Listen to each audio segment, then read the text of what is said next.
que estamos ofreciendo también en el canal de YouTube. O sea, quienes formen parte de la membresía del canal de YouTube podrán tomarlo.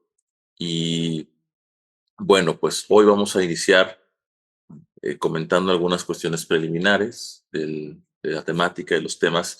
Vamos a ver como un panorama, quizás hoy general, de las temáticas que estaremos pues tratando a lo largo del seminario, ¿vale? Entonces, pues ya que estás solo tú por acá, Michelle, no sé si tú quisieras comentarme por qué te interesa, bueno, yo en persona podemos platicar un poco, por qué te interesa el tema de la epistemología contemporánea, ¿no? ¿Cuál es tu interés o por qué decidiste meterte en este seminario, Michelle? No sé si quisieras comentarme un poco al respecto de o tu formación, tus intereses y por qué elegiste entrar a este curso. Hola, ¿Qué tal? claro, con gusto te comparto por qué decidí unirme a esto.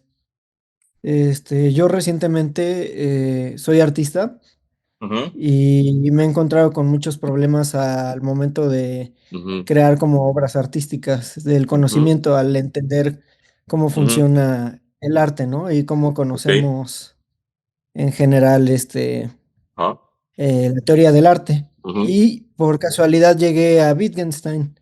ok. Llegué justo, me llamó mucho la atención la portada con Wittgenstein porque Ujú, yo lo considero uno de mis filósofos favoritos. Lo leí y la verdad, ok. su teoría del lenguaje me llevó Ujú, mucho a cuestionarme cómo se compone el conocimiento y cómo podemos entender si es que hay una ujú, verdad o cómo podemos entender la ujú. verdad, justamente. ¿Qué leíste de Wittgenstein?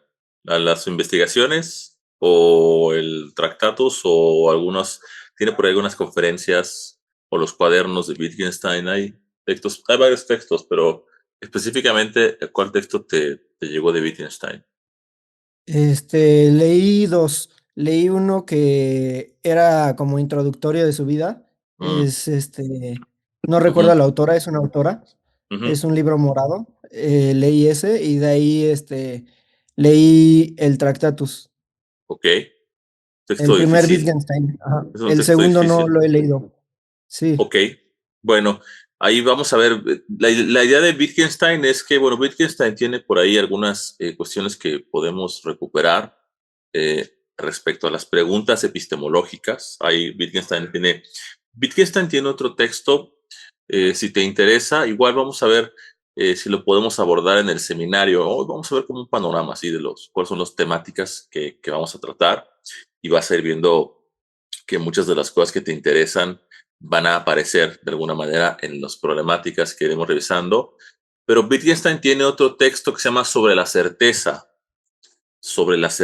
así se llama, ¿no? Y ahí trata el tema del conocimiento, ¿no? Mucho, de una manera mucho más concreta, porque las investigaciones y el Tractatus tienen como otro, o tienen muchos temas, hay muchos problemas y temáticas ahí. Hay problemas de epistemología, de ontología, de lenguaje, de lógica, de matemáticas. Entonces están como mezcladas a lo largo de los textos, tanto en las investigaciones como en el Tractatus, pero un texto específicamente donde trata el problema del conocimiento Wittgenstein es ese texto que se llama Sobre la certeza, que lo puedes conseguir en PDF muy fácilmente en internet. Está sobre la certeza, pero vamos a tratar de ver cómo lo podemos incorporar, porque en teoría no es un curso sobre Wittgenstein tal cual, pero vamos a tratar de ver en el transcurso del seminario algunas, quizá por tu interés y por lo que te interesa, vamos a tratar de ver si metemos algunas posiciones o respuestas que Wittgenstein aporta o conceptos que él aporte, conceptos y respuestas a problemas de epistemología, que es justamente el tema que nos interesa hoy, ¿no? Entonces vamos a trabajar el núcleo duro de la epistemología contemporánea, ¿no? Entonces, la historia de la epistemología es larga. O sea, la epistemología es una problemática que viene desde los griegos, el famoso diálogo de Platón del Teeteto, que es un diálogo platónico de los diálogos de vejez de Platón. Ahí se trata el tema del conocimiento, ¿no? El tema de qué significa conocimiento y cómo se distingue el conocimiento de la opinión y el conocimiento como una creencia verdadera y justificada, que es un poco las temáticas. La epistemología contemporánea tiene como su propio núcleo de problemas y su propio núcleo de cuestiones que son las que vamos a ir tratando, ¿no? Entonces, desde un principio hay que dejar la pregunta que vamos a estar tratando en el seminario desde perspectivas contemporáneas, ¿sí? Desde perspectivas que vienen de los problemas contemporáneos. La pregunta es, ¿podemos realmente saber algo? ¿Sí? ¿Qué significa saber algo? ¿No? Esa es la pregunta filosófica. No, no creer, no opinar, no, no sentir, sino saber. ¿Sí? Entonces, durante este seminario, lo que vamos a ir definiendo es ese tipo de conceptos. ¿Qué significa creer? ¿Qué es una creencia? ¿Qué es una opinión? ¿Qué es sentir? ¿Cómo distinguir todos esos aspectos de lo que se refieren a estados mentales de los seres humanos, ¿no? Cuando yo creo algo, qué clase, por ejemplo, de estado mental es creer algo, ¿no? Y cómo es diferente creer de saber, opinar de creer, opinar de saber. Entonces, la idea es esa, ¿no? Y lo que vamos a hacer es como mostrarles hoy eh, un recorrido de los tres grandes bloques que van a estar conectados en este seminario. Pues a lo largo de estas sesiones vamos a ir dedicándoles como más de como tres sesiones uno, tres sesiones otro y tres otro, ¿no? Para que podamos así. Entonces, el primer gran engrane que vamos a estar trabajando es el engrane del conocimiento, ¿sí? ¿Qué es conocimiento? ¿Sí? La pregunta hoy es, ¿podemos realmente saber algo? ¿Sí? Hoy distinguiremos un poco creencia, verdad y conocimiento. El otro gran tema, bueno, la primera pregunta de ¿podemos realmente saber algo? Nos mete con la primera temática. ¿Qué es el conocimiento? Parece generalmente que las cosas que luego sentimos como las más obvias, es obvio, ¿no? Sabemos que es el conocimiento, ¿no? Parece que son obvias, pero no lo son. Entonces la filosofía lo que hace es luego mostrarnos que aquello que nos parece a veces lo más obvio no es tan obvio, ¿no? Y que presupone un montón de cosas que no tenemos presentes, pero están ahí, ¿no? Y eso, cuando hablamos del conocimiento, nos lleva a distinguir creencia, verdad y conocimiento, ¿no? Yo podría decir que podemos llamarle a estos conceptos, vamos a vamos a crear un lenguaje filosófico, ¿no? O a usar un lenguaje filosófico. Llamemos a estos conceptos conceptos epistémicos. Creer algo, saber algo, conocer algo y verdad. También tiene que aparecer el tema de la verdad, ¿no? O sea, ¿qué es? ¿El saber implica verdad o no? ¿No? Porque es otra pregunta que también estaremos revisando. El conocimiento o el saber implica que tengamos una especie de contacto con la verdad o no, ¿sí? Entonces, eso nos lleva al tema de cuál es la relación entre la verdad y el conocimiento, ¿no?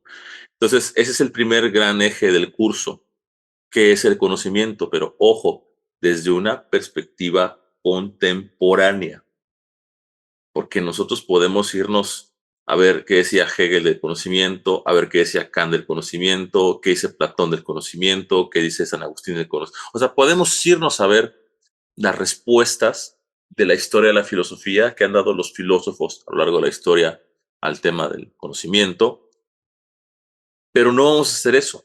Vamos a centrarnos en las cuestiones y en autores cuyo origen es más contemporáneo, ¿no? Más o menos del siglo XX para acá, ¿sí?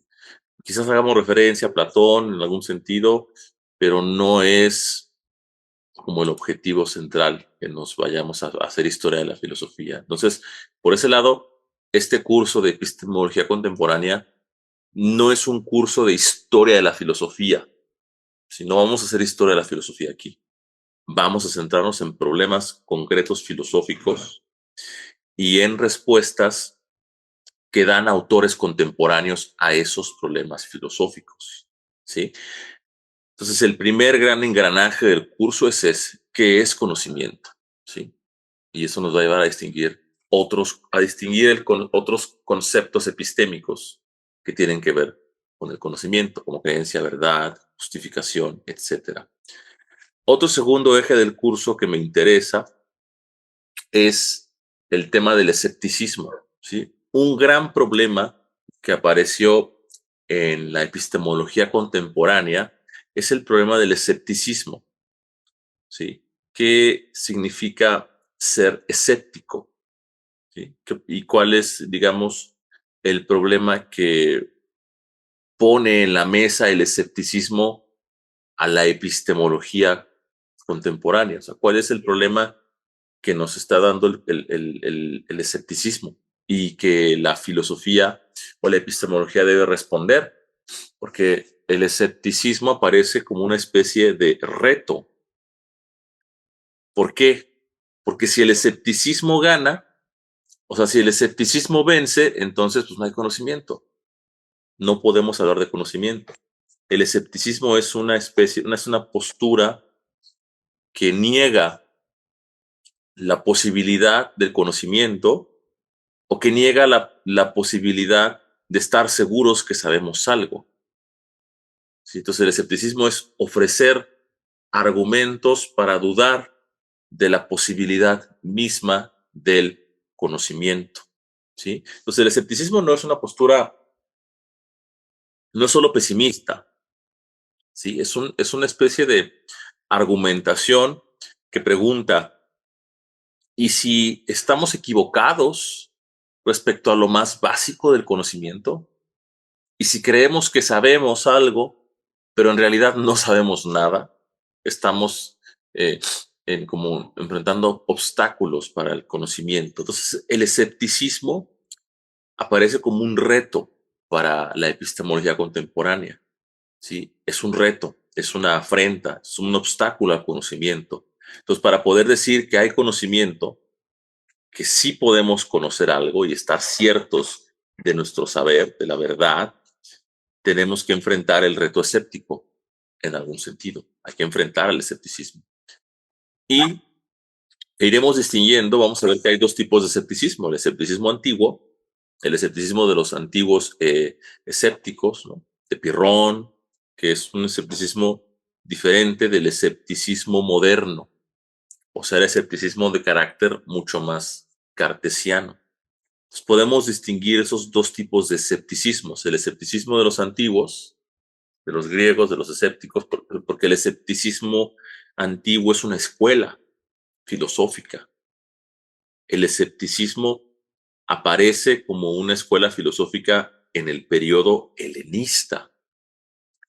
Y la posición escéptica de la antigüedad es la posición de que no podemos decidir si A o B.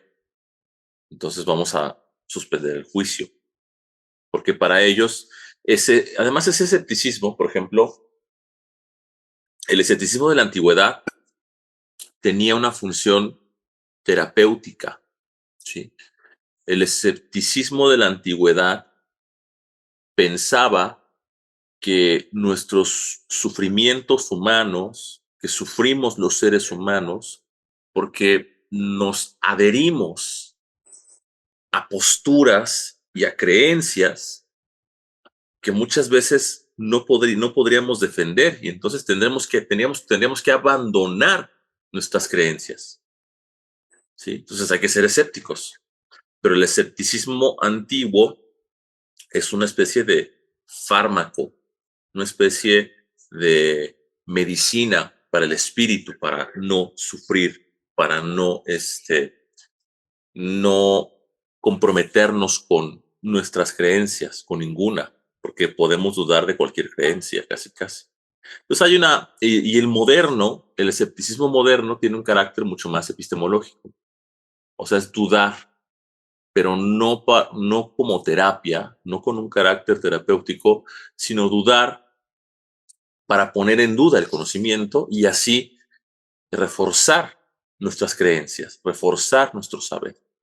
Entonces, hay un escepticismo antiguo y uno moderno, y vamos a ir viendo también cuál es como la fuerza de cada uno de ellos, ¿no? Hay algunos que dirían que el escepticismo antiguo es mucho más radical, otros dirían que el escepticismo moderno es más radical, eso lo podremos ir revisando, pero esa es un poco la idea, ¿no?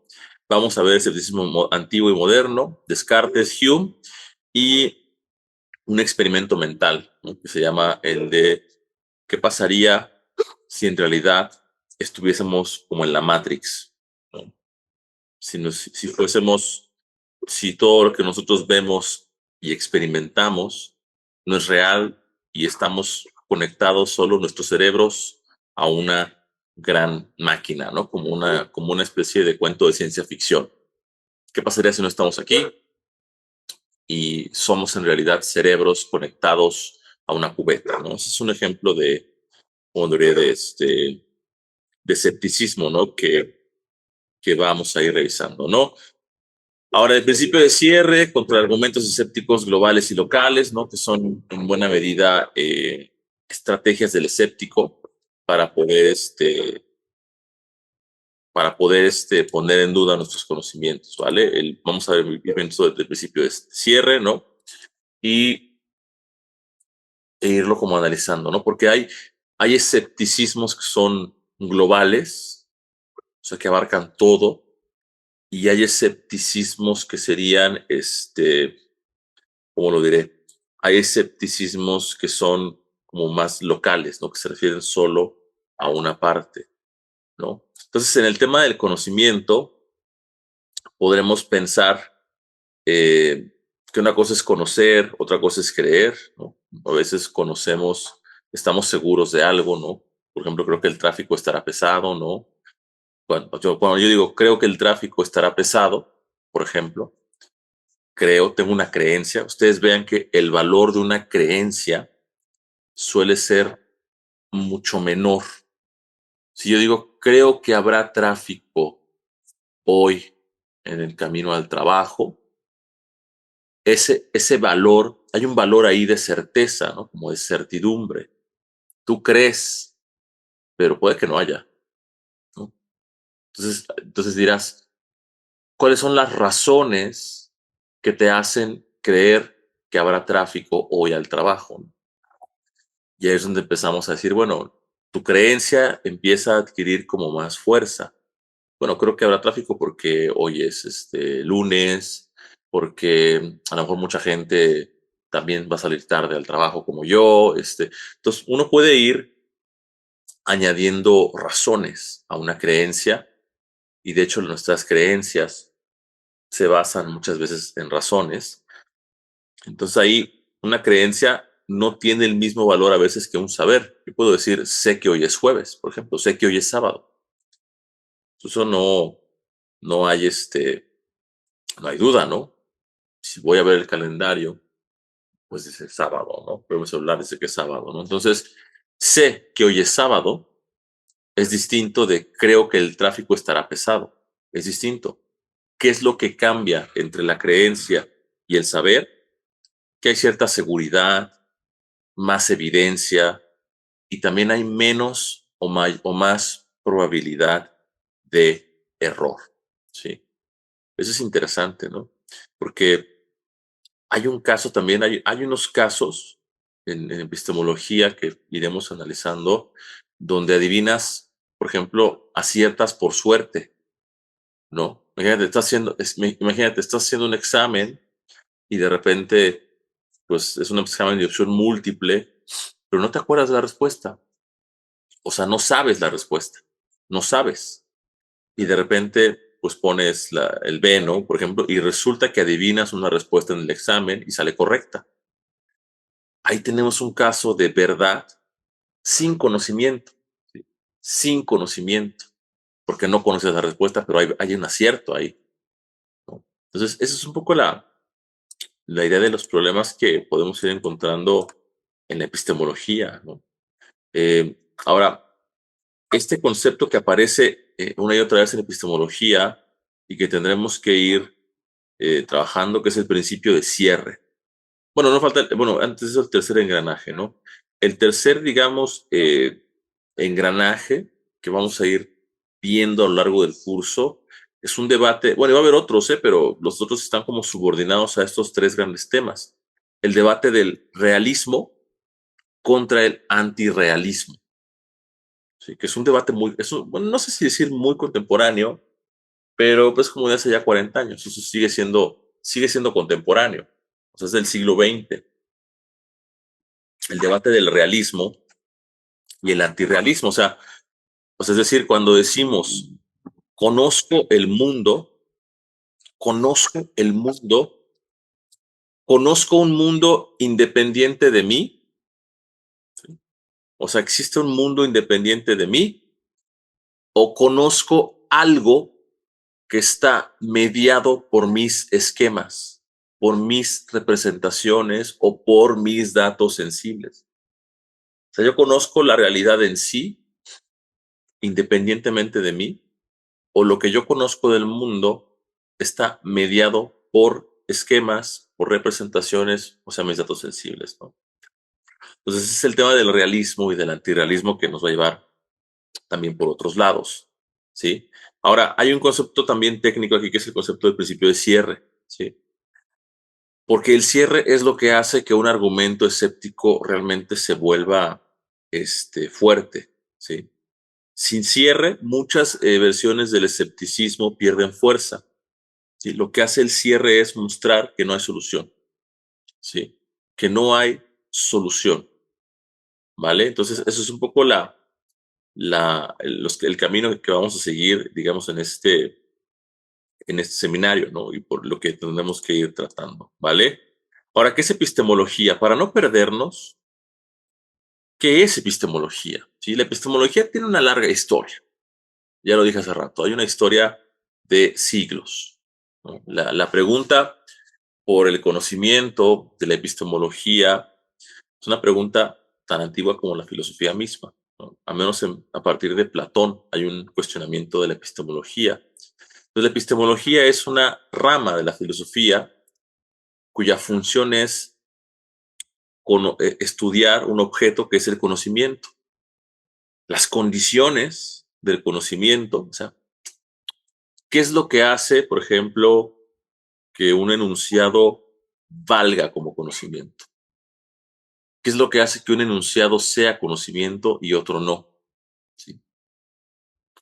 Las fuentes del conocimiento, ¿sí? Porque no es lo mismo decir, no es lo mismo hablar de las condiciones del conocimiento, o sea, ¿qué es lo que hace que algo cuente como conocimiento? ¿Sí? Ese es un tema que tiene que ver con el tema de la validez, ¿sí?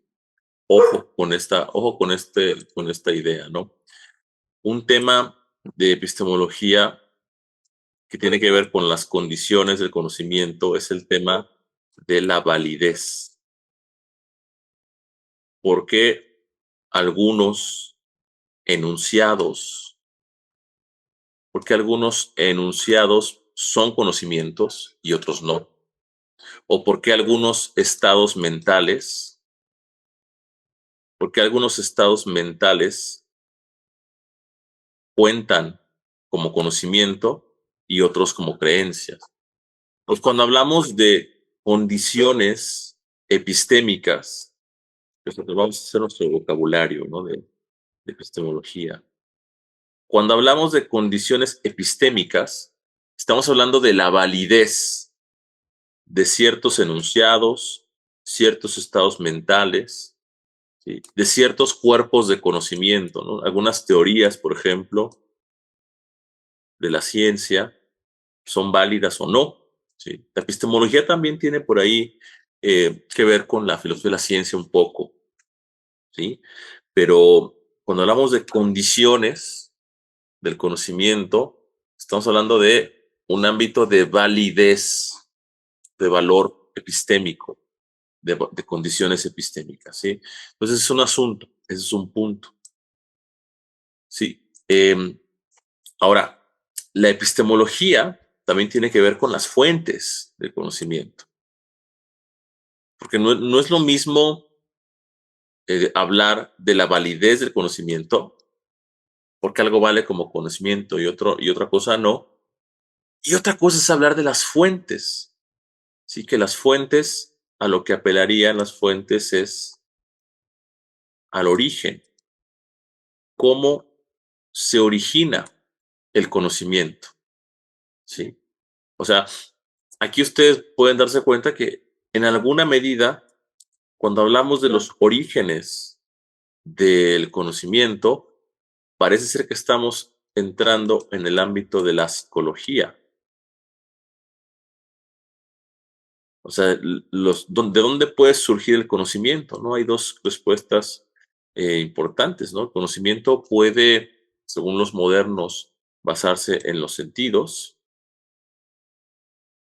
o basarse en la razón, o sea, en puros conceptos. Sentidos puede ser también, pues, experiencia, ¿no? La experiencia. O sea, ¿de dónde se origina el conocimiento? ¿A partir de los razonamientos o a partir de los sentidos o la experiencia? Entonces, hablar de las fuentes es un tema que también le interesa a la epistemología, ¿no? Si existen fuentes de conocimiento, ahora, ¿cuáles fuentes serían más fiables o confiables que otras? ¿Sí? Entonces, los límites del conocimiento también es un tema que trata la epistemología, ¿no? ¿Hasta dónde se puede hablar de conocimiento? ¿No? ¿Qué, qué tipo de proposiciones científicas cuentan como conocimiento y cuáles no? Y por último, el valor del conocer, que eso también tiene una relación con la sociología, ¿no? ¿Cuál es el valor del conocimiento en una sociedad? ¿No? ¿De qué vale o de qué sirve el conocimiento, ¿no? Entonces, eso es epistemología, ¿no? Pero ojo, no es solo una psicología de cómo, de por qué la gente cree las cosas, ¿sí? Ojo, porque podemos caer en la confusión de decir, psicología es solo cómo la gente cree las cosas, cómo la gente se puede formar sus creencias. Y tiene que ver, pero no es solo hacer una psicología. Hacer epistemología no es decir por qué la gente cree en X, por ejemplo, tal cosa. Sí, no es eso nada más. Eso pues, puede ser muy interesante porque la gente tiene ciertas creencias sobre el mundo, sobre los otros, sobre la vida. Es interesante cómo formamos creencias los seres humanos y esas creencias, lo interesante es que esas creencias nos determinan a vivir y actuar de cierta manera. Pero, pero epistemología, en sentido filosófico clásico, es más bien cuando estamos justificados creer X, ¿sí? ¿Cuándo es que una creencia cuenta como conocimiento? ¿Sí? Y eso no es lo mismo que preguntar por qué la gente cree X, cree en X. ¿Sí? No es lo mismo. La pregunta epistemológica tiene que ver más con cuáles son las condiciones para estar justificado a creer una cosa. ¿Sí? Entonces la epistemología tiene una dimensión normativa. ¿Sí? Ojo con esta expresión. La epistemología tiene una dimensión normativa porque busca establecer criterios de validez, criterios tanto de validez como criterios de justificación, porque justificamos nuestros conocimientos de distinta manera. ¿Sí? Entonces, la dimensión normativa de la epistemología es establecer criterios, cuándo algo cuenta como conocimiento y cuándo no. ¿Cuáles son las condiciones que garantizan que tienes conocimiento y no solo una creencia? ¿Sí? Y hay otra dimensión de la epistemología, además de la dimensión normativa, que es una dimensión analítica. ¿sí? La dimensión normativa y la dimensión analítica son diferentes, tienen que ver, pero mientras que acá tratamos de establecer criterios de validez, en la dimensión analítica lo que intentamos es aclarar conceptos, ¿sí? Clarificar conceptos. ¿Y qué conceptos buscamos clarificar? Pues los conceptos epistémicos: creencia, verdad, conocimiento, justificación, validez epistémica. Entonces, la función de la filosófica no solo descriptiva, es evaluar cuándo una creencia cuenta con conocimiento, y por eso la noción de justificación se va a volver central también. ¿Sí? Hay muchas teorías de justificación que los seres humanos, cuando nosotros estamos hablando de nuestras creencias, justificamos por qué creemos algo. ¿Sí? Alguien puede decir, bueno, es que todos los perros son bravos, ¿no? Bueno, ¿y cuál es? Puede tener una creencia, ¿no? Todos los perros son agresivos, alguien. Y uno podría preguntar, bueno, ¿en qué basas tu creencia, no? Bueno, la baso en que siempre que he visto un perro, pues me gruñe, ¿no? Bueno, y uno pensaría, ¿de verdad estás justificado a creerlo o no? Puede que estés justificado en tener una creencia y aún así tener una creencia falsa, porque no todos los perros son bravos. Entonces, esos son temas que van a aparecer en términos de la epistemología, la justificación epistémica. ¿Cómo justificamos nuestras creencias frente a los demás? ¿Sí? Entonces, la tarea contemporánea de la epistemología es buscar condiciones necesarias y suficientes del conocimiento, ¿sí? Para poder entender lo que es el conocimiento.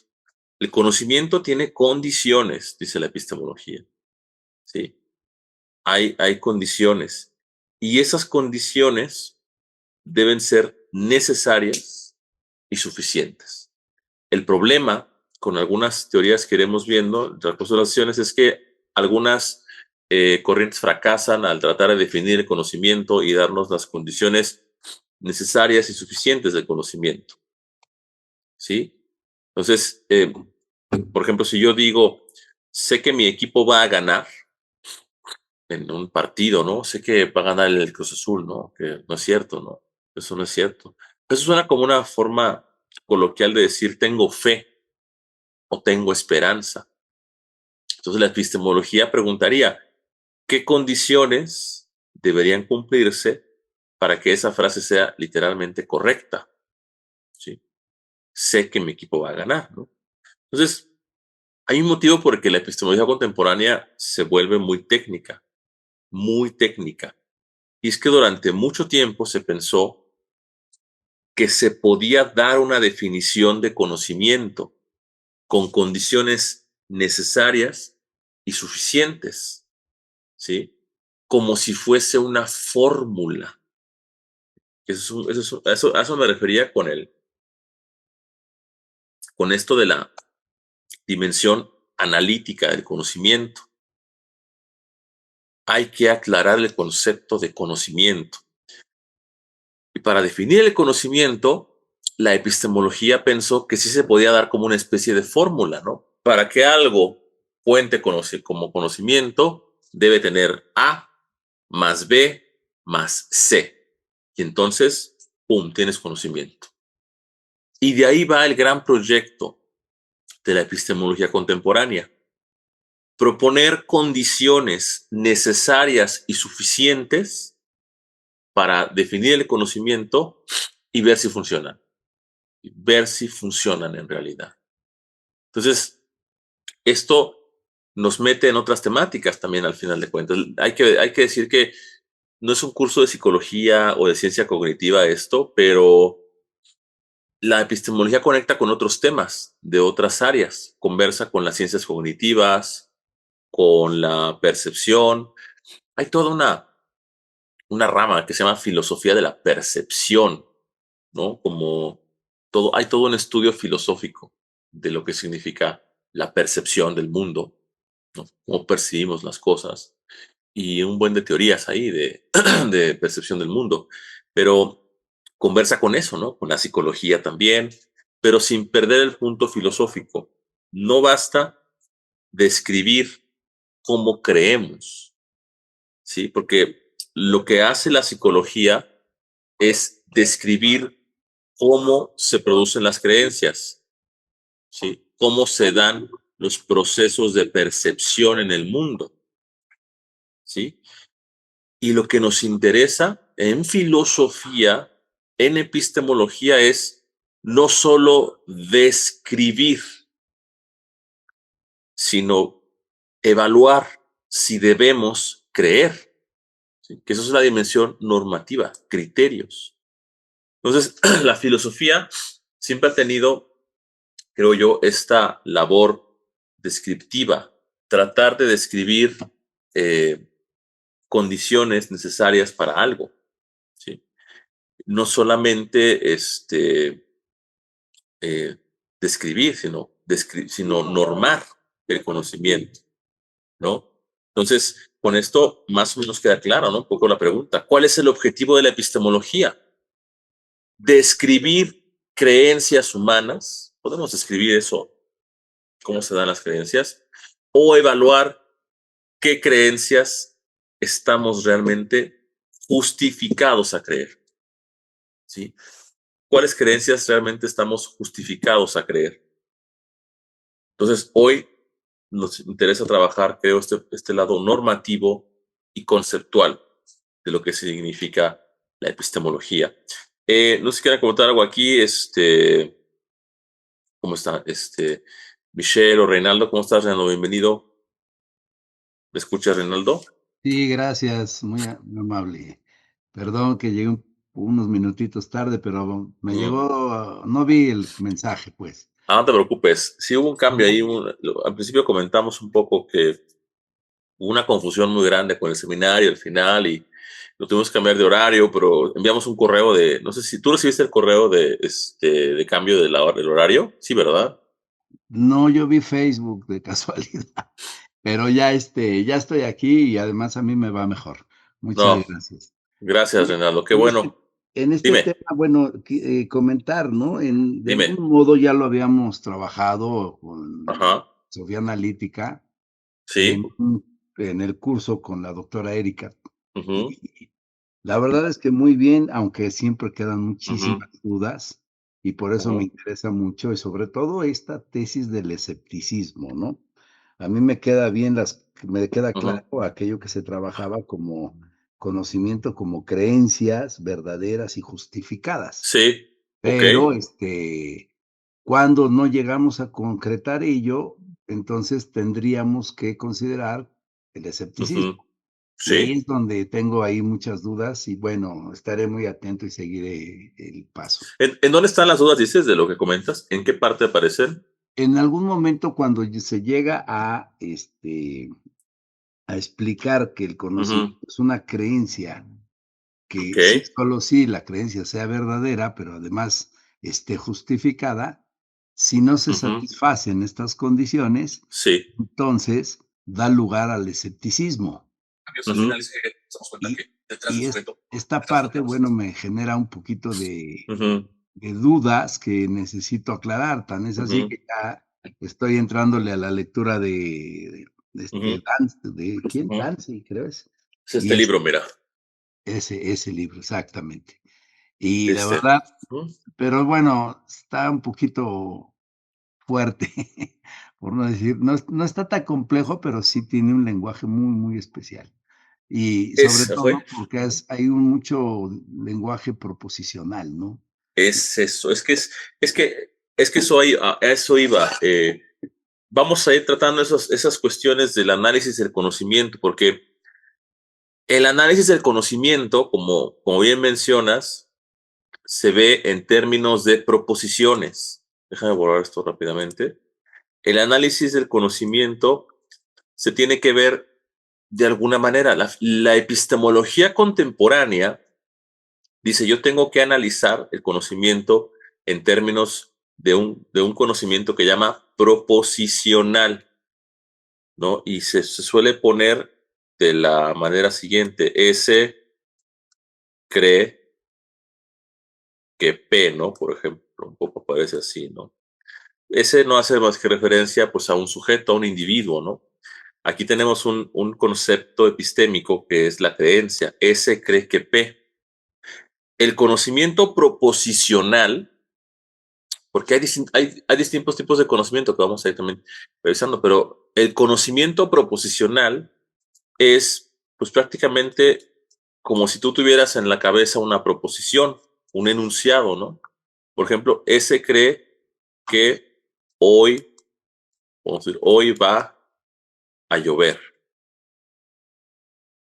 Entonces, cuando tú analizas el contenido de una creencia, tú la analizas con esta estructura. S cree que P o S sabe que P. Pero esta es la estructura, digamos, del análisis, que además es un análisis que tiene que ver con el lenguaje, con la mente, pero tener una creencia se puede analizar de esta manera. S cree que P, ¿no? Hoy va a llover. Y aquí es donde empezamos a analizar cuál es el valor de esta creencia. Esta creencia vale como conocimiento. Es una creencia, bueno, de entrada es una creencia, hoy va a llover.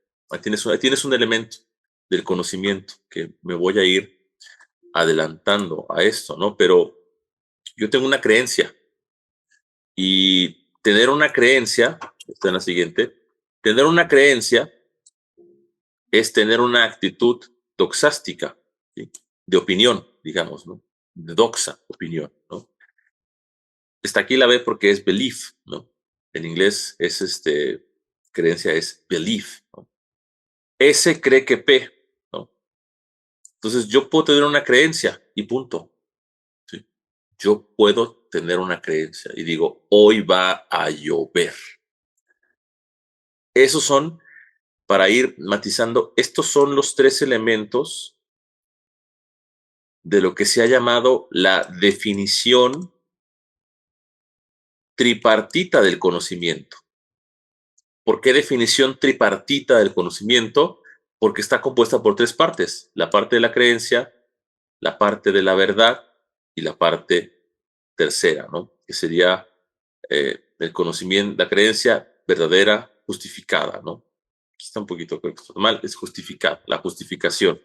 Creencia verdadera, justificada, ¿no? Por aquí justificación en lugar de conocimiento, para no confundirlo. Creencia verdadera y justificada. A ver si lo puedo quitar porque para no confundir esto. No hay que empezar con confusiones. Pongamos justificación y la J de justify, ¿no?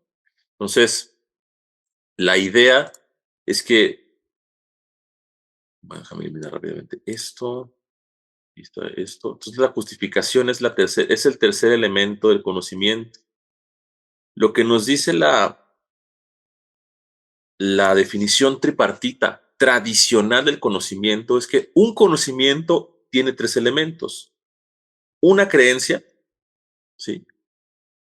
Tiene el elemento de la verdad, porque es una creencia verdadera, y tiene el elemento de la justificación, o sea, está justificada.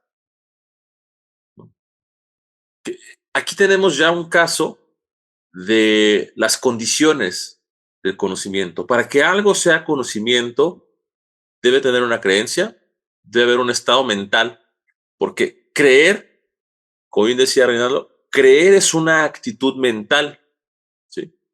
Yo puedo creer algo, puedo creer muchas cosas, puedo tener muchas creencias. Y esta es la estructura proposicional. Hay una proposición. Yo puedo creer, por ejemplo, que Trump es el peor presidente de Estados Unidos, ¿no? Bueno, ¿por qué crees que Trump es el peor presidente de Estados Unidos? ¿Por qué? Empiezo a dar justificaciones. Entonces ahí viene ese aspecto del análisis de la justificación también. Entonces, cuando algo tiene creencia, o sea, yo puedo decir, yo creo que hoy va a llover, pero la verdad yo diría, esta proposición es verdadera, esta creencia es verdadera. ¿Cómo sé si una creencia es verdadera o no? Porque la verdad es una propiedad de las proposiciones. ¿Cómo sé que esta creencia es verdadera? Bueno, cuando P es el caso. ¿Y qué significa que P sea el caso? Cuando llueva. O sea que, fíjense esto, el elemento de la creencia es un elemento subjetivo. O sea, de mí como sujeto, como individuo racional, yo creo que va a llover. Y la creencia de que creo que va a llover está en mí. Es un estado mental, es una actitud mental, ¿no? Carlos cree que hoy va a llover. Ahora, esa creencia puede ser verdadera o falsa. ¿Sí? Puede ser verdadera o falsa, ¿sí? Y entonces falta la verdad. Entonces, la verdad no depende de mi gusto. La verdad no depende de mi creencia. Yo puedo creer que va a llover. ¿Y sabes qué pasa? Que a lo mejor P no es el caso. O sea, no llueve. Y mi creencia fue falsa. ¿Sí? Entonces, para que algo sea con un conocimiento, requieres la parte de la creencia, del estado mental del individuo, pero requieres algo en el mundo, algo en la realidad que corrobore tu creencia, ¿no? Sí, la correspondencia con los hechos, claro, Michelle.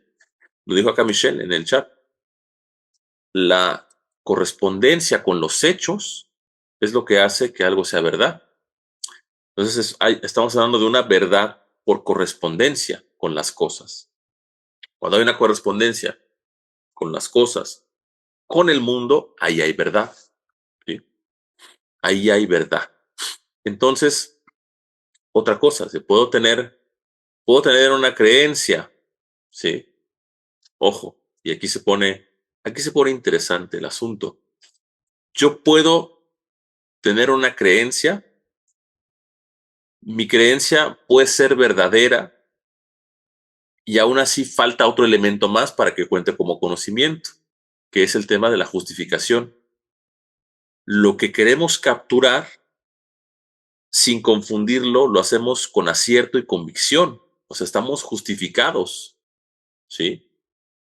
O sea, o sea, conocer no es solo creer con intensidad. Conocer implica que estamos en una relación especial con la verdad y que estamos justificados en esa relación, ¿sí?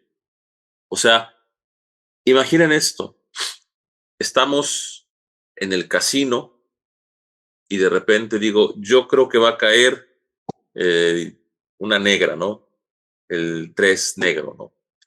Yo tengo una creencia, creo que va a caer el 3 negro. ¡Pum! Y resulta que cae 3 negro en la siguiente ronda de la ruleta. ¿Ustedes creen que eso cuenta como un caso de conocimiento? ¿Ustedes creen que yo sabía que iba a caer el 3 negro? Porque la realidad lo confirmó, cayó 3 negro. ¡Pum! ¿Eso es conocimiento o no? ¿Tú qué pensarías de eso, Reinaldo? ¿Tú crees que el hecho de que yo crea que va a caer 3 negro y de repente cae, la apuesto y de repente cae 3 negro, ¿tú crees que ese es un caso de conocimiento? ¿Yo conocía que iba a caer 3 negro o no? No, no, no, yo creo que no. Bueno, ahí Ah, el ajá, azar está jugando un rol. ujú, Y esto, bueno, si le estamos dando cabida al azar, ajá, entonces podríamos decir o considerar que se debilita la teoría, ¿no? ujú, Porque no necesariamente se tenía la certidumbre o la ujú, certeza de que ujú, efectivamente fuera a ocurrir así. Y el ujú, azar está siendo un elemento relevante y ujú, no permitiría indicar que el sujeto ujú, conocía o que su intuición fue ujú. correcta, Ok. ¿no? Sí, Eso sí. o sea, yo le atiné. O Sí, sea, no. Ese es el azar, es la yo le suerte, atiné, pues. Pero entonces lo que nos está diciendo esa intuición que tienes es que el conocimiento requiere una justificación, ¿sí? O sea, no puede ser producto de la suerte y el accidente. Si yo le atiné al 3 negro y gané, o sea, hay una creencia, hay verdad porque cayó, porque los hechos lo comprobaron, porque P es el caso, pero no hay una justificación. Entonces, hay falta ese carácter de evidencia y justificación. La evidencia es lo que cuenta a favor de P, ¿sí? Lo que cuenta a favor de P. Mientras que la justificación, bueno, aquí está, ¿no? La evidencia son las razones, lo que apoya racionalmente una creencia, ¿sí? Lo que apoya una creencia es ciertas razones que yo pueda tener, ¿no? De manera interna para poder afirmar eso, ¿no? O lo que conecta con el mundo, ¿no? Con lo que vemos allá afuera. Entonces, la evidencia es lo que cuenta a favor de que, pues yo creo que va a caer tal, o yo creo que va a llover, ¿no? Cuando yo digo, creo que va a llover, hay cierta evidencia, ciertas razones que me hacen creer que va a llover, ¿no? ¿Qué puede ser una razón? Que haya escuchado en el radio, ¿no? En la televisión que va a llover, ¿no? El servicio meteorológico dice que va a llover. Bueno, creo que hoy va a llover. ¿Qué puede ser otra razón? Que me haya levantado y que por la ventana haya visto las nubes, el cielo nublado y digo, bueno, creo que va a llover, ¿no? Porque esa es una especie de signo de que va a llover. Puedo equivocarme, ¿eh? O sea, puede haber nubes en el cielo que avisen la lluvia y a la media hora se quiten. Entonces mi creencia pues ya fue falsa, ¿sí? Pero la justificación es el estatus epistémico de tu creencia cuando está apoyada por buenas razones o por una buena conexión con el mundo, ¿sí? Entonces, aquí aparece algo interesante, ¿no? Porque hay dos grandes intuiciones sobre lo que significa estar justificado, ¿sí? Para creer algo. Si nosotros, vamos a ver, si nosotros nos pusiéramos a analizar nuestras creencias, veríamos que muchas de nuestras creencias son injustificadas. Que creemos lo que creemos y que no estamos justificados a creer lo que estamos creyendo. Pero hay dos, digamos, dos intuiciones que podemos tener de lo que es estar justificado, de lo que significa estar justificado, ¿no? Pues justificación se puede entender como tener razones accesibles, justificación, tener razones accesibles, puedo dar cuenta de por qué creo lo que creo, ¿sí? Y otro tipo de justificación es cómo estar bien conectado con la verdad. O sea, cómo estar bien conectado con la verdad. Y cuando nosotros creemos que nuestras creencias están bien conectadas con la verdad, mi creencia viene de un proceso fiable, ¿sí? Porque hay procesos que producen creencias que no son completamente fiables, ¿no? Y esto es la base. Este tema de, a ver, este tema, esto porque vamos a seguir viendo, ¿no? Pero este tema de, ¿estoy justificado para creer algo o no? ¿Tengo razones accesibles dentro de mí que me hacen creer mi creencia? ¿O estoy bien conectado con el mundo, con la verdad, para, para que esas razones justifiquen un proceso fiable de conocimiento, ¿no? Entonces, esa es la base. Ese problema es la base del debate entre el llamado internismo y externismo epistémico. ¿Cuál es ese debate? ¿Dónde deben estar las razones que justifican que yo, más bien que yo esté justificado a tener una creencia? ¿Dónde están las razones? ¿Son accesibles a mí, ¿no? Dentro de mí, en el sujeto, o están allá afuera en el mundo esas razones, ¿no?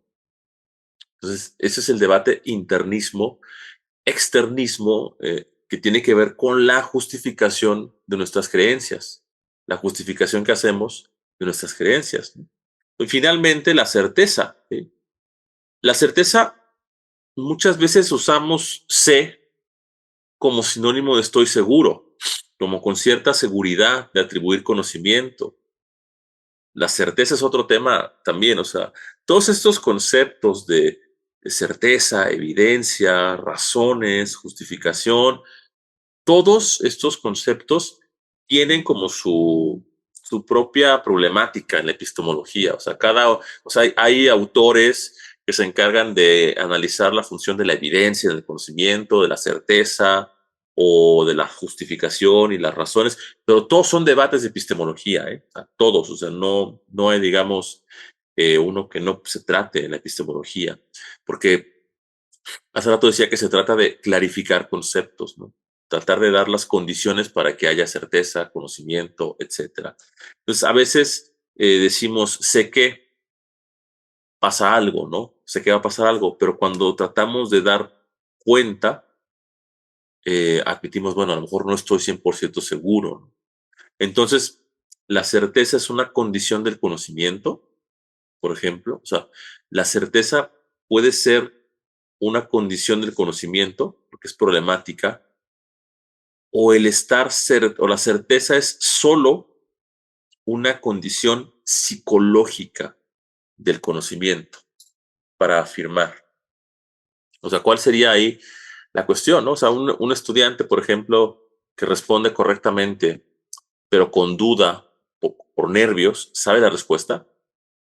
O sea, un estudiante que le atina, parece ser que, digamos que algunos que sí, ¿no? Sí sabía, ¿no? Aunque no estuviera seguro de lo que estaba diciendo, cuando le preguntan, se pone nervioso y le atina, ¿no? Pero entonces hay que tener cuidado porque la certeza psicológica a lo mejor no equivale al conocimiento, ¿sí? La certeza psicológica. O sea, o nos ha pasado, por ejemplo, que creemos algo con mucha seguridad, ¿no? O sea, piensen esto, ¿no? Pasa continuamente en la vida cotidiana, ¿no? Por ejemplo, creo que dejé las llaves, ¿no? O el celular en tal lugar, en tal momento lo dejé, y resulta que llego y digo, no, no está aquí porque yo lo dejé aquí. O sea, queremos con certeza algo, tenemos esa sensación de certeza, estoy cierto en esto, estoy seguro de que lo dejé aquí, pero resulta que lo dejé en otro lado. ¿Sí? Sí, resulta que no estaba ahí. Resulta que aunque yo me sentía certero, descubrí que era falso. Entonces, no es, o sea, no es muy, o sea, hay que tener cuidado de equiparar certeza psicológica, o sea, estar seguro de algo no es conocimiento al 100%, o al menos no nos garantiza estar ciertos de algo. Vean esto, estamos hablando de estados mentales, ¿eh? La certeza es un estado psicológico. Alguien se siente cierto de algo, certero de algo, ¿no? Pero descubrimos luego que es falso. Entonces eso muestra que la seguridad interna, el sentirte cierto de algo, no garantiza la verdad de esa sensación o de ese estado mental, ¿sí? Entonces, más o menos uno puede tener ejemplos de esto, ¿no? En la vida cotidiana, insisto, ¿no? A veces también en la historia de la ciencia, ¿no? O sea, si ahondamos la historia de la ciencia, veremos casos donde había momentos donde la comunidad científica se sentía cierta de algo, de un conocimiento, y de repente resultaba que no, que siempre no había certeza. Entonces la certeza interna no garantiza la verdad, ¿no? Del conocimiento. Entonces, ¿se puede tener creencia verdadera sin conocimiento? Es una pregunta que nos podemos hacer y que podemos dejarla por ahí en la mesa, ¿no? ¿Se puede tener creencia verdadera sin conocimiento o no? A ver, ¿tú qué piensas de esto, Michelle? ¿Puede haber una creencia verdadera sin conocimiento? O sea, que no sea conocimiento, ¿o no? ¿Qué piensas de eso? Yo creo que no. ¿Por qué no? Híjole. Tener una A ver, certeza sin conocimiento es, una pues, no creencia estar, verdadera. Creencia verdadera. ajá, una creencia verdadera, Sí, pues, es básicamente no estar como fundamentado con los hechos, ¿no? Del mundo. O sea, es básicamente depender como de la mente. ok. O sea, sí, es como el caso que decía hace rato del, es que es del que le acierta por suerte. O sea, alguien dice, bueno, imagínate, hoy me levanto y digo, creo que hoy va a llover. No sé por qué, pero creo que hoy va a llover. Y entonces resulta que China a las 3 horas llueve y no tengo ninguna evidencia para defender que creía que iba a llover. No sabía, estaba todo apagado, ventanas cerradas. Este, creo que va a llover y llueve, pero ¿tú crees que eso, aunque esa creencia fue verdadera, yo tenía conocimiento de que iba a llover o no? No, no tenías conocimiento. No, Fue pero hay una creencia intuición. verdadera. Y Sí. ese es el caso de la suerte epistémica. Ese es un tema que está como en la epistemología contemporánea. Búsquenlo si quieren por ahí y van a ver que hay mucho, digamos, de ese debate, ¿no? El tema de la suerte epistémica, ¿sí? Que lo que hace la suerte epistémica, o sea, el atinarle a algo, o sea, el tener creencia y que tu creencia sea verdadera, pero no haya conocimiento, es lo que se suele llamar la suerte epistémica. La atinaste, pero nadie puede asegurar que tengas conocimiento por esta razón. Y creo que esto es lo que estás buscando decir. No tienes conocimiento porque no podías justificar tu creencia, porque te falta el elemento de la justificación. Tú puedes tener creencias que son verdaderas por accidente o por suerte, pero nadie defendería que tienes conocimiento.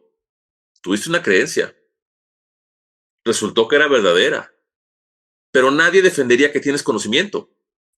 ¿Por qué? Porque a pesar de que tenías la creencia de que resultó verdadera, no podías justificarla. Falta ese elemento justificatorio de la justificación, que la justificación, como veíamos, apela a las razones que fundamentan nuestras creencias.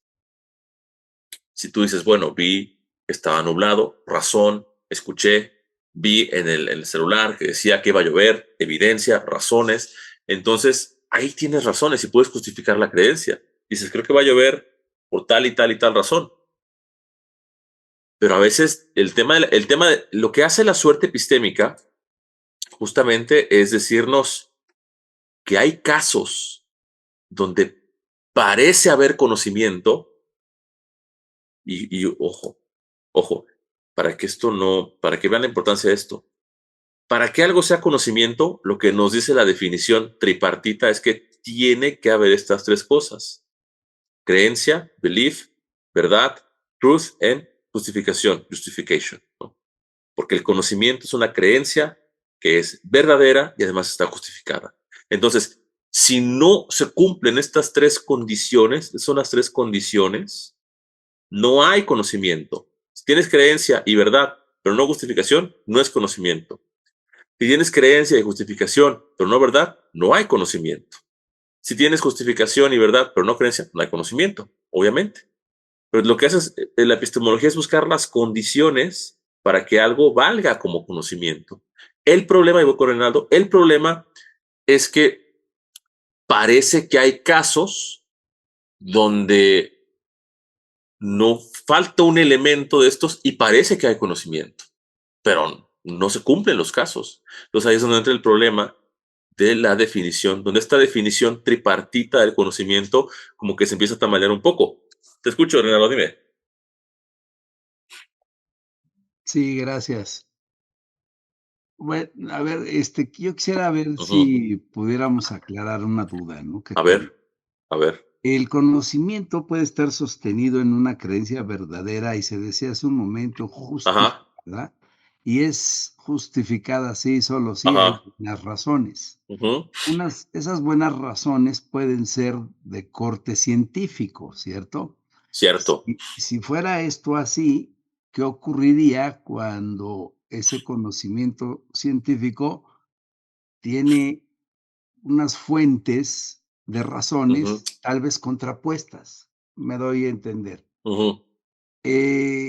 En algún momento se dice que que el cerebro humano, Ajá, pues, ya se explica, es la ciencia que le corresponde explicará, pues, cómo ajá. funciona y en qué áreas del cerebro humano se toman Ujú, decisiones, e incluso alguna ciencia avanzada, que es ahorita me acuerdo del nombre, pues, ajá. finalmente dice: "Aquí es donde ocurren toda la toma de decisiones desde el cerebro". Ujú, Pero por el otro lado, otro aspecto de corte tal vez científico, aunque, bueno, todavía no lo asimilo como tanto, ajá. teoría del psicoanálisis, Ujú, ha arrancado con el tema de que, Freud nos dijo que el yo no es el amo en su casa.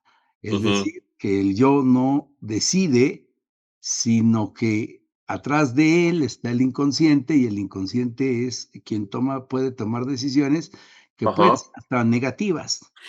Okey. Entonces, aquí estas buenas razones de corte científico producen un conocimiento o no. Si sí lo producen, las razones pueden estar contrapuestas, porque una cosa Sí. es lo que nos dicen las neurociencias Ujú. y otra cosa es lo que nos dice la teoría del psicoanálisis. Pero, ¿cuál es las razones contrapuestas? ¿Las de la ciencia, la De las neurociencia, el neurociencias psicoanálisis? versus psicoanálisis, ¿no? Entonces, eso para mí es muy irrelevante y muy Ajá, importante. Te explico por qué. En mi área de ajá. campo de trabajo, que es el área del derecho, Ujú, particularmente del derecho penal, ahora que traslado todo esto, el ujú, tema filosófico a mi ámbito, decimos, bueno, en este país, o en el derecho penal contemporáneo en general, se ujú, sigue un derecho penal de actos, se sanciona a la persona por lo que hace. ujú, Pero si lo que hace es voluntarioso, mm, ujú. Ya vi, intencional, o si el yo no ordenó, sino el inconsciente, pues entonces, ¿por qué ujú, sancionamos a una persona? Si ujú. esto es así, colapsa toda la teoría del derecho, ¿no? En Sí, este sentido, el conocimiento me parece entonces que no es tan sólido. Si verdaderamente pusiéramos en contraposición ujú. a la teoría de las neurociencias versus la teoría del psicoanálisis, ¿no? ¿Ese Okey. conocimiento no está tan sólido o finalmente la epistemología, pues, es una búsqueda de conocimiento, ¿no? No lo sé. Okey. Hay muchos temas ahí, o sea, Sí, de claro, de claro. fondo hay muchos temas ahí, el tema de la libertad, de la responsabilidad moral, ¿no? Del hecho de que los individuos tienen la capacidad de tomar decisiones libres, de ser agentes racionales libres que deciden sobre sus actos, ¿no? Eh, en muchos hay casos en la historia, digamos, quizá del derecho, donde se busca alegar, ¿no? Una especie de no responsabilidad, porque a lo mejor yo iba bajo el efecto de estupefacientes o del alcohol, y entonces, pues no era realmente yo, no podía haber tomado una decisión consciente, racional, y por eso hice tal cosa, o en casos donde se quiere argumentar demencia o locura, ¿no? Para no juzgar a una persona o atribuirle a una persona una responsabilidad muy dura por sus actos, sino que es una especie de enfermedad mental. Eso me parece un tema que, como tal, no sé si le compete a la epistemología. O sea, como tal, no sé si es un tema de epistemología, sino más bien ético-político, en términos de cómo atribuimos responsabilidad moral, ¿no? Porque, por ejemplo, o sea, eh, no sé, por ejemplo, qué tanto en una defensa legal de un individuo uno pueda apelar. Es que tenía una creencia tal y tal y tal. O sea, no sé hasta qué punto se puede apelar y hasta qué punto sea aceptado por un juez una defensa que apele a que tenía creencias erróneas un individuo, ¿no? No, yo creo, vamos a ver, a mí me parece, para Reinaldo igual, y creo que con esto nos permite avanzar, yo creo que el derecho no juzga la, los estados mentales de las personas, sino las acciones. O sea, el hecho de que una persona asesine a otra, por ejemplo, lo que el derecho juzga es la acción, el acto de asesinar a otra persona, no la creencia que tenía la persona en la mente al momento de cometer el acto. ¿O sí? O sea, yo creo que el derecho no juzga lo que tenemos en la cabeza. Sí, claro, claro, O claro. sea, el derecho juzga un acto que está, digamos, categorizado en un código penal como un delito. Entonces, yo no sé, te digo, o sea, no sé hasta qué punto la epistemología trata de las creencias, pero el derecho juzga sobre los actos. No le interesa tanto si tú creías una cosa o no. Juzga sobre los actos. La omisión de un acto que no implica una obligación legal, por decir, no pagar una deuda, por ejemplo, es una omisión, ¿no? O el hacer un acto que es considerado un delito, como herir a una persona. O sea, lo demás que tú mencionas de las creencias pueden ser agravantes, ¿no? O atenuantes de una situación, pero no creo que al derecho le competa ver el contenido de las creencias de las personas, porque diría, pues a mí que me interesa el contenido mental que tenías en la cabeza, ¿no? Yo estoy juzgando un acto y evidencias que respaldan que tú cometiste ese acto, ¿no? Más allá de de lo que tuvieras en la cabeza en ese momento, ¿no?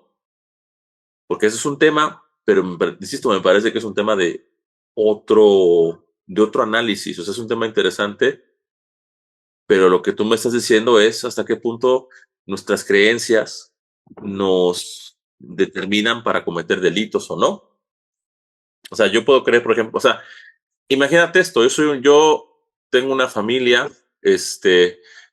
tengo un hijo enfermo, ¿no? Por ejemplo, y de repente digo, no tengo trabajo, entonces creo que la única opción que tengo es ir a robar un Oxxo para conseguir dinero para sus medicinas.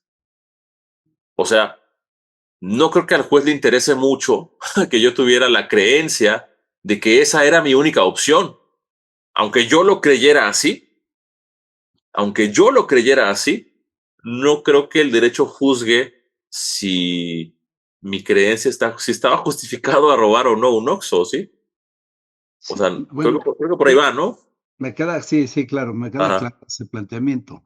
Yo lo pretendía ajá, meter más bien en el ujú, cajón de efectivamente corroborar si ujú, el conocimiento epistemológico que está ajá, sostenido en buenas razones, ¿qué ocurre cuando esas buenas razones pudieran estar en contradicción?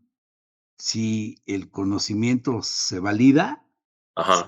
se justifica o no? Porque depende la postura tal vez que se asuma, ¿no? Bueno, ahí uno podría pensar, o sea, ¿tú crees que estaría justificado a alguien a robar porque su hijo no tiene para comer?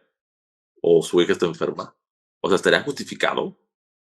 Legalmente, moralmente no lo sé. A lo mejor, o sea, pero fíjate, moralmente, quién sabe. Moralmente, quién sabe. Pero jurídicamente, no. O sea, por más tu acto no está justificado. Por más razones que pudieras dar, no está justificado. Y vendría una especie de castigo, ¿no? Al respecto, de castigo aunque, o sea, al acto, no a la creencia.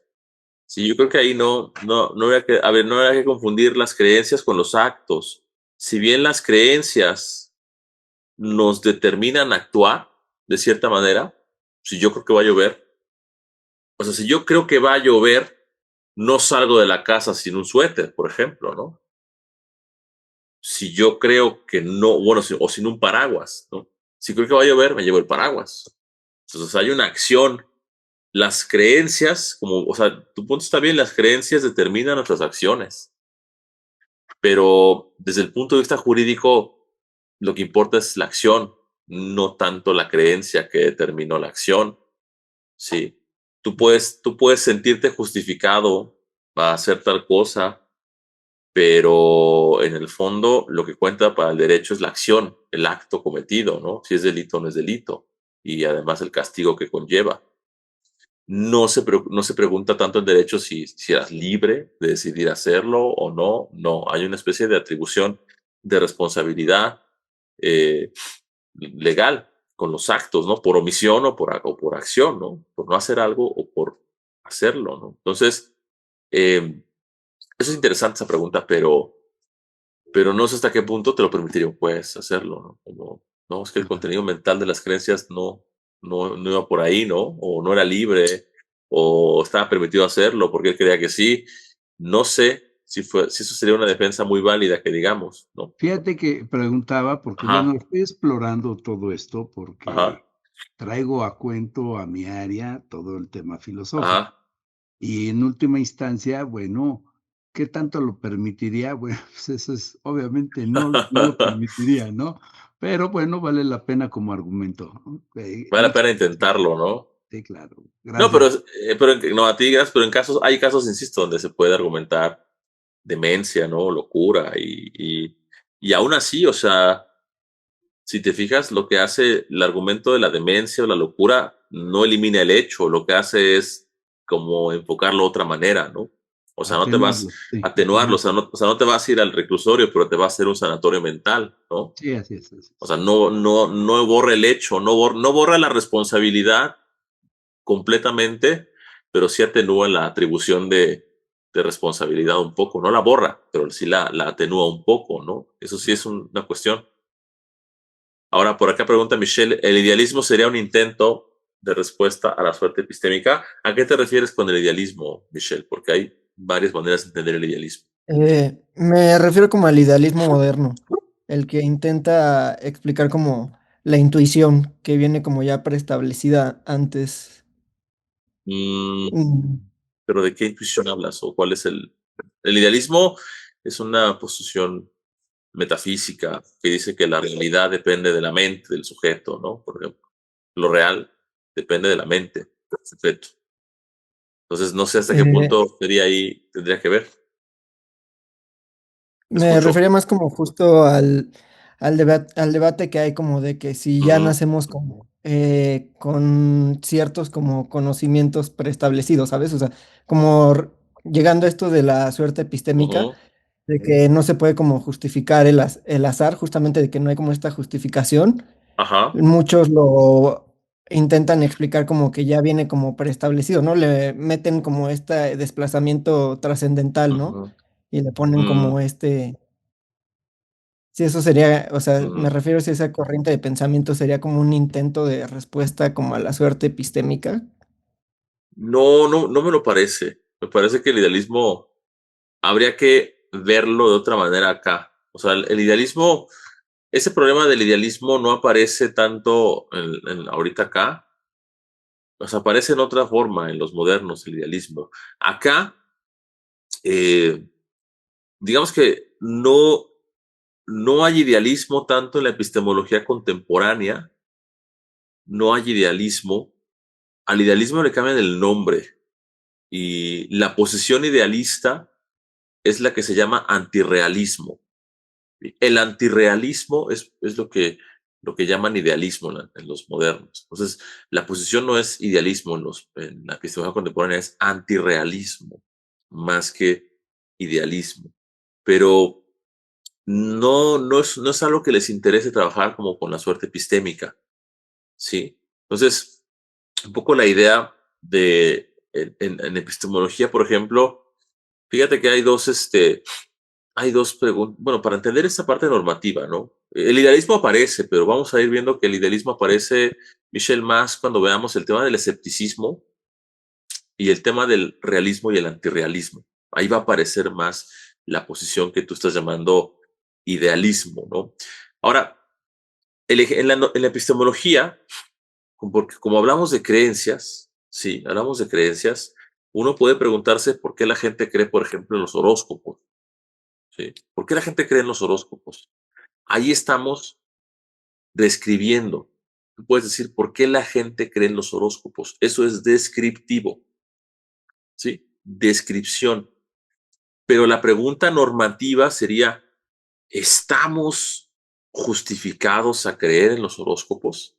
¿Sí? El tema de la justificación, o sea, en epistemología no importa solamente por qué creemos algo, sino por qué estamos justificados a creer en algo, ¿sí?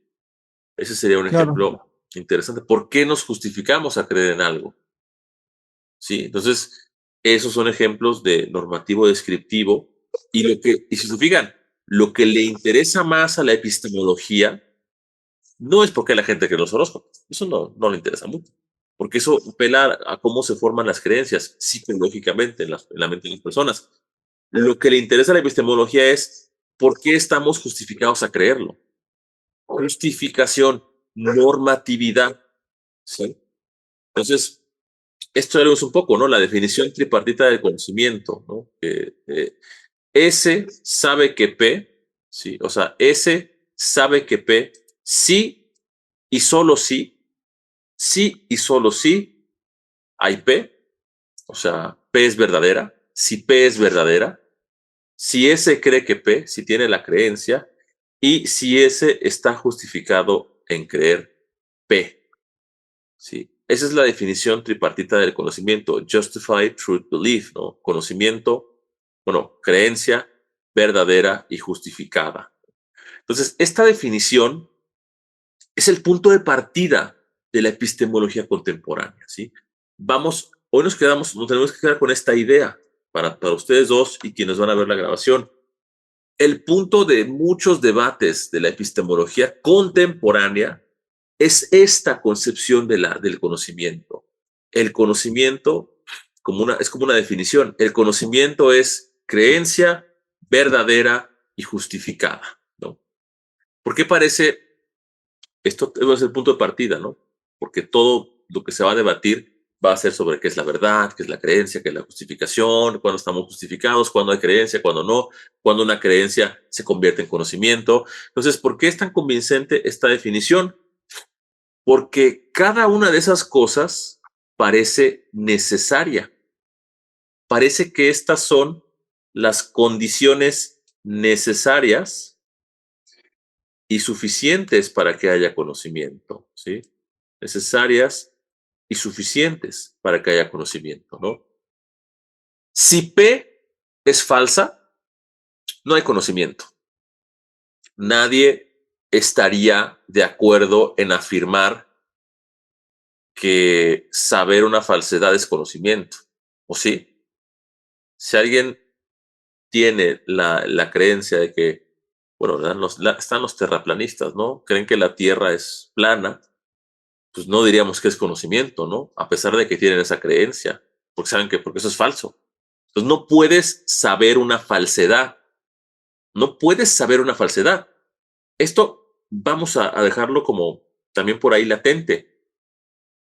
Si hay conocimiento, si hay conocimiento, deberíamos de tener algún tipo de relación con la verdad. O sea, el conocimiento no puede estar alejado de la verdad, ¿sí? No podemos decir que tenemos conocimiento y no estar cerca de la verdad. Parece ser que entre verdad y conocimiento tiene que haber una especie de relación. Si conocemos algo es porque hay verdad en ese conocimiento. No puedes saber una falsedad. Por eso, en la definición tripartita de conocimiento, no puedes saber una falsedad. Tu proposición tiene que ser verdadera, ¿sí? Ahora, S cree que P, ¿no? Si no crees P, tampoco. No puedes saber algo que ni siquiera crees, ¿o sí? Entonces, es una condición necesaria y suficiente del conocimiento creer que P. Que si no crees que P, pues ni siquiera vas a saber que P. Entonces, como la creencia es la condición necesaria y suficiente también, igual que la verdad. Ahora, si crees P por accidente, sin razones, parece que no sabes, porque parece que acertaste por suerte. Y entonces, si no hay razones que justifiquen tu conocimiento, no hay conocimiento, porque acertar por suerte no implica conocer lo que va a pasar. Entonces, creencia verdadera justificada parece capturar algo importante, ¿sí? Que el conocimiento no es solo verdad, sino que es una verdad apropiada por el sujeto mediante creencia y apoyo, ¿sí? Pero aquí es donde va, bueno, la definición apunta, esta definición, ojo, esta definición de conocimiento apunta al conocimiento proposicional. Esto lo dejamos un poco para la siguiente sesión, ¿no? Pero saber qué P. Nosotros manejamos en nuestro pensamiento una gran cantidad de conocimiento proposicional. Sé que va a llover, sé que París es la capital de Francia, sabemos mucho contenido proposicional, hay mucho, pero hay otro tipo de saber que no es el saber proposicional, sino es el saber cómo. Como decimos, en inglés se pone así, ¿no? I know that P, que es el concepto proposicional, y acá el saber cómo, en inglés es el know-how. Know-how, saber cómo. Esto, ¿qué quiere decir? Por ejemplo, andar en bicicleta. Yo te puedo preguntar, ¿sabes andar en bicicleta? Me dirías, sí, sí sé, ¿no? Subes a la bici, sabes cómo andar en bicicleta, ¿no? Digamos que el saber cómo implica como estas actividades que hacemos, ¿no? Sin ponerlas en proposiciones, ¿sí? Sin ponerlas en proposiciones. Yo sé, por ejemplo, bailar, ¿no sabes cómo bailar? Sí, bueno, bailas, ¿no? Know-how, sabes cómo bailar. Entonces, esta definición tripartita del conocimiento parece que aplica solamente al conocimiento proposicional, know that P, no al conocimiento de saber cómo, del know-how, ni al conocer a alguien, ¿no? Porque conocer a alguien, conocer algo muchas veces implica como cierta relación con algo, ¿no? Tú puedes decir, o sea, el conocimiento de algo o alguien parece que implica cierta conexión real, cierta percepción. Tú puedes, por ejemplo, saber, vamos a ponerlo así, todos te hablan de un amigo que es como muy buena onda, ¿no? Y te dicen, no, David es cool, David es alto, David es agradable, a David le gusta la música de Nirvana, a David le gusta tocar la guitarra, y tú ahora sabes muchas cosas de David, ¿no? Sabes que es muy cool, sabes que es alto, sabes que le gusta Nirvana, know that P, ¿no? Pero tú no podías afirmar que conoces a David. No lo conoces, porque no lo has visto nunca en persona, ¿no? Sabes muchas cosas de él, pero no conoces a esa persona. Lo mismo aplica para algún país, ¿no? O algún lugar. Sabes mucho de París, pero no conoces París, porque nunca has ido a París, por ejemplo, ¿no? Entonces, esta cuestión del conocer a algo o a alguien implica como cierta cercanía, conocer, pero saber algo de un lugar o de alguien no es conocerlo, ¿sí? Sino que implicaría otra relación. Entonces aquí es donde empieza el drama con esta definición tripartita del conocimiento. Durante mucho tiempo, en la epistemología contemporánea, esta definición no vayamos muy lejos, pero viene de Platón, ¿eh? Si ustedes leen el Teteto de Platón, van a ver que allí aparece esta definición, tal cual. Platón ya la conocía, ¿sí? Platón ya trabajaba con esta definición de creencia verdadera y justificada, ¿no? Pero aquí es donde comienza el drama. Durante mucho tiempo se pensó que esto era ya la definición de conocimiento, ¿sí? La definición absoluta. Y la epistemología contemporánea va a mostrar que se trata solamente del comienzo del problema, pero no la última palabra de lo que es el conocimiento, ¿sí? Esto es lo que nos lleva un poco a problematizar con la noción de conocimiento, y sería bueno para la siguiente sesión, que, por cierto, me gustaría que este seminario fuera quincenal. No sé ustedes qué piensan, Michelle, que están aquí, mi estimado Reinaldo.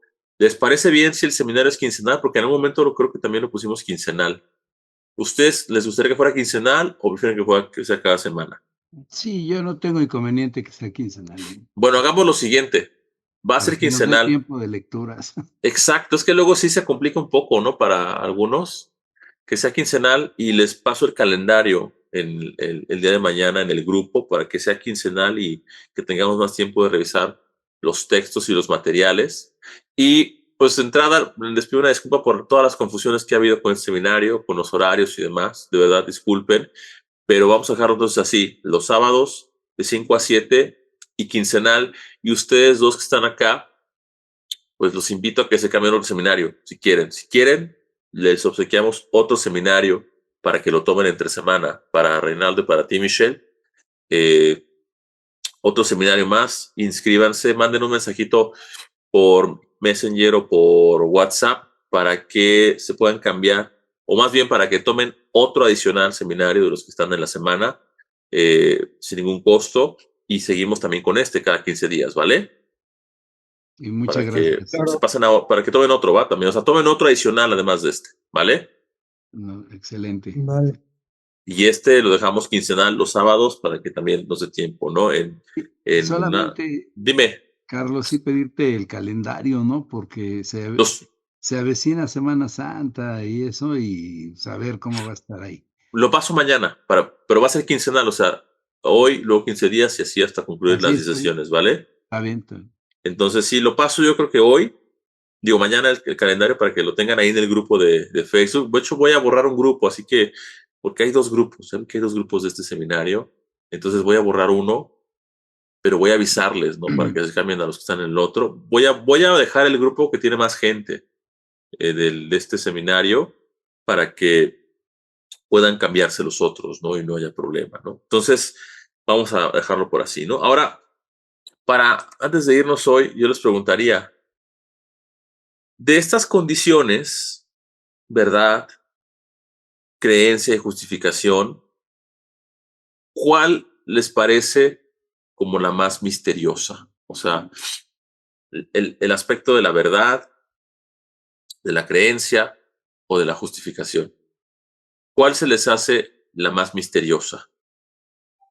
O sea, ¿cuál creen que es la más misteriosa o problemática o complicada de entender? Reinaldo, te escucho.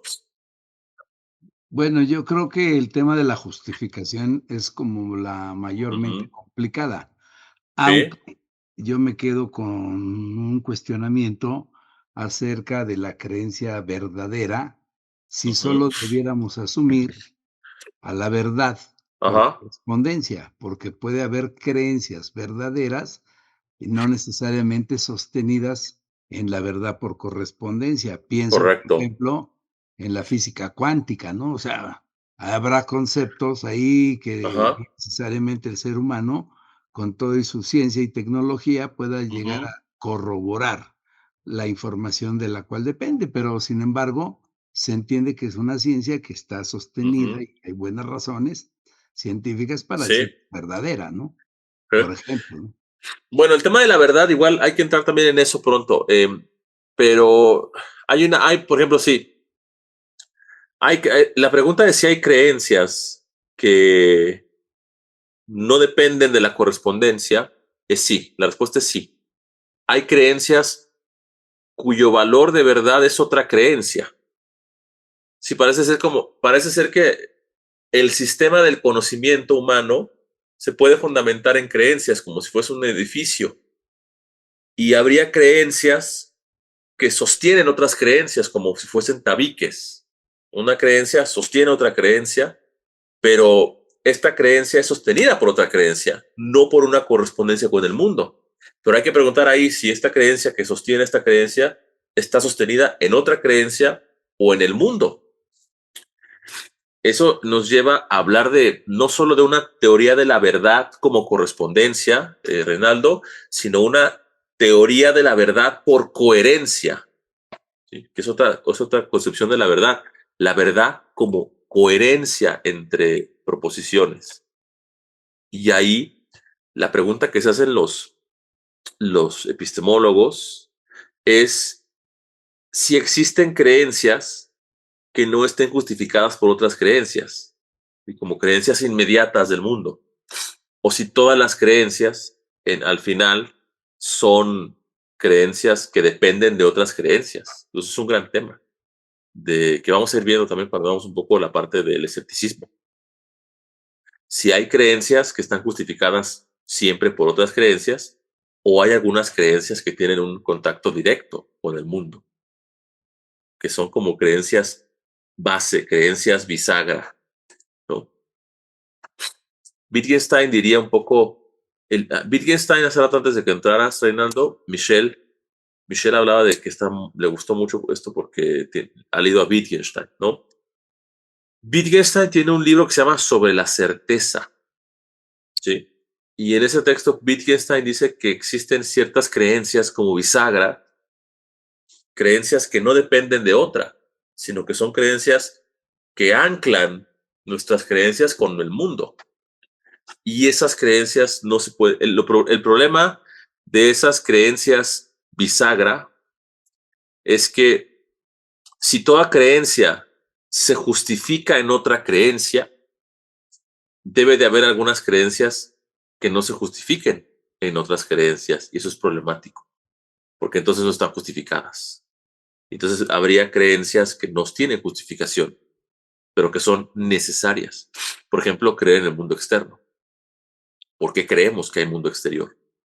Muchos dirían, algunos filósofos dirían que esa creencia no necesita justificación, que es una creencia base, creer que hay un mundo exterior.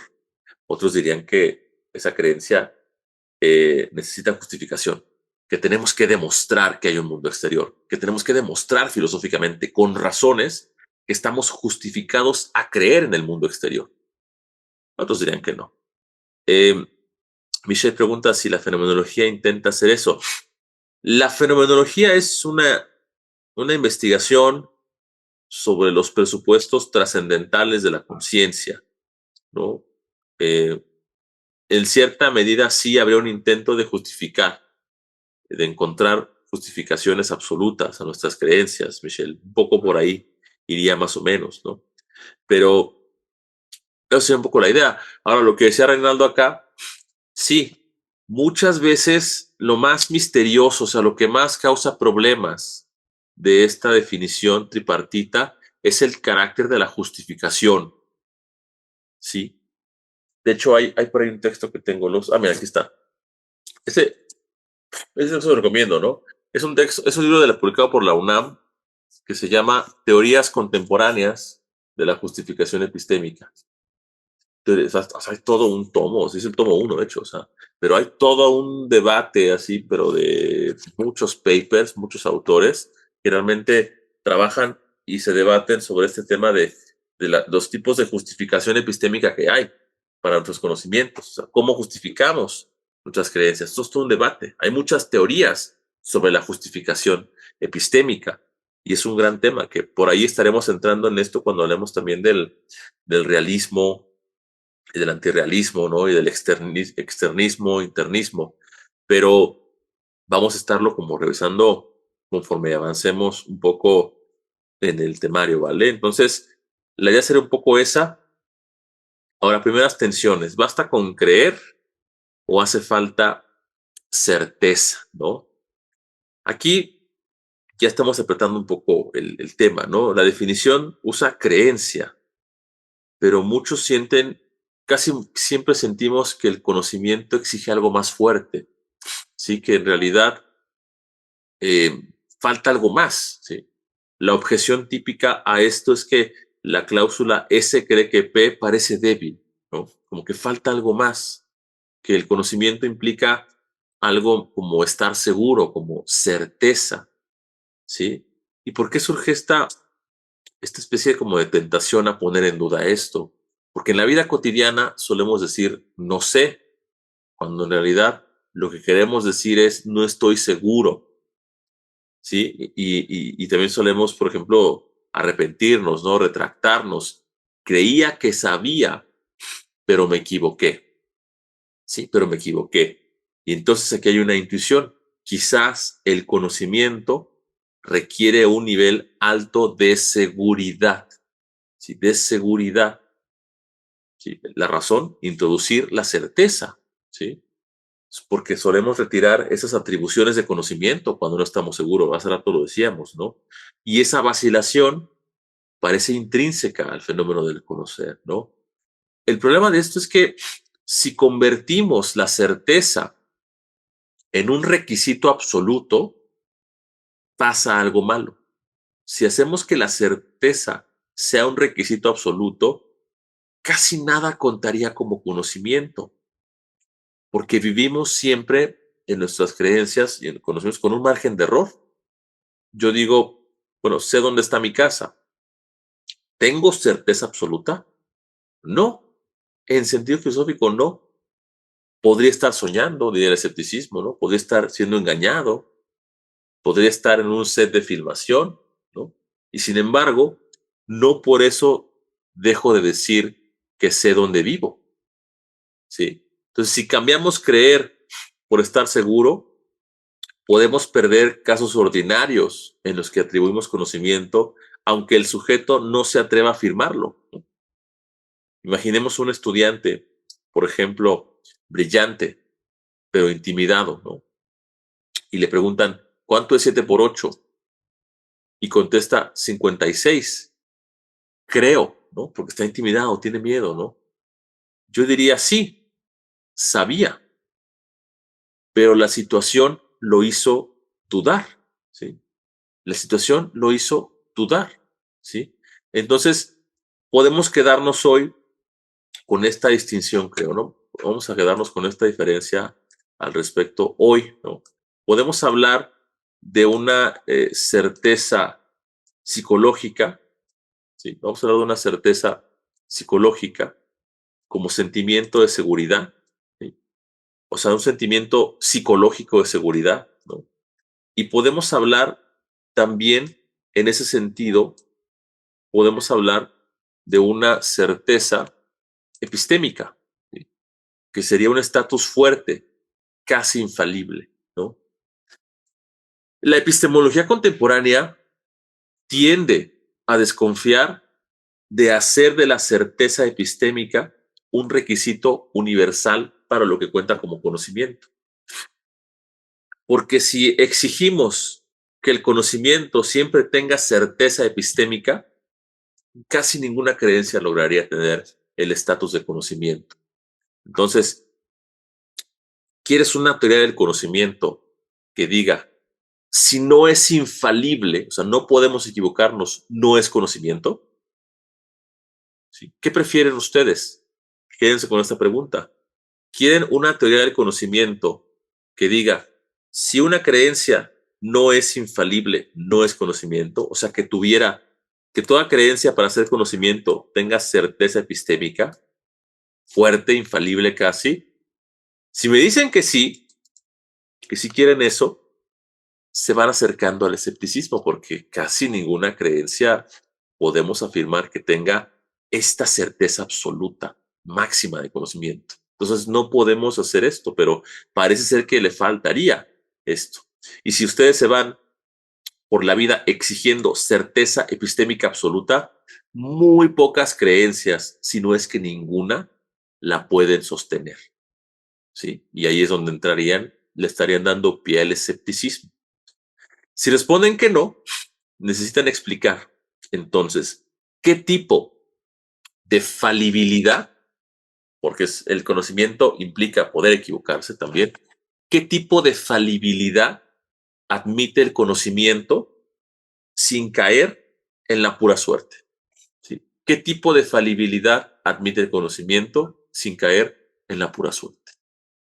falibilidad. Es otro concepto. Yo recomendaría que vayan haciendo su diccionario de términos. Falibilidad, certeza, conocimiento, verdad, creencia. Vayan haciendo su pequeño diccionario de términos epistémicos para que puedan ir como reflexionando también ustedes estas ideas. Y para la siguiente sesión vamos a leer los casos Gettier. ¿Les parece? Que para dentro de 15 días leeríamos los casos Gettier.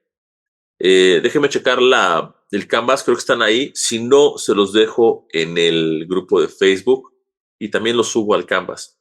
Pero para la siguiente sesión les recomiendo leer la parte de los casos Gettier, ¿vale? Los casos Gettier, que son casos de Edmund Gettier, que es el único artículo que publicó casi en su vida. Pero esos casos Gettier lo que hacen es poner en duda esta concepción tradicional del conocimiento como creencia verdadera y justificada.